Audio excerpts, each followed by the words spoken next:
Combien ça pèse une pièce comme ça, dis-moi? Oh, à peu près 40 à 40. Oh oui, 40 kilos, 50 kilos. Ah oui, d'accord. Bon, c'est pas facile à manipuler du coup. Non, seul, c'est pas évident. Donc avant, le procédé était le suivant. On utilisait une élingue à chaîne. On la passait à peu près dans le milieu de la pièce pour avoir un équilibre plus ou moins aléatoire.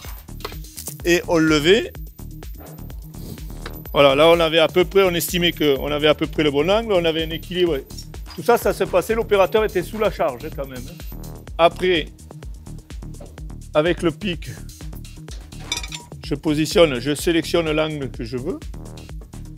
J'enfile ma pièce dans le logement.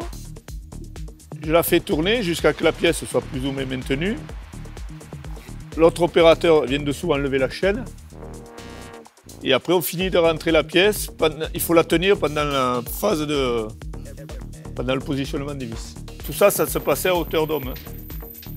La pièce n'est jamais tombée, malgré le risque important. Mais le risque zéro n'existe pas.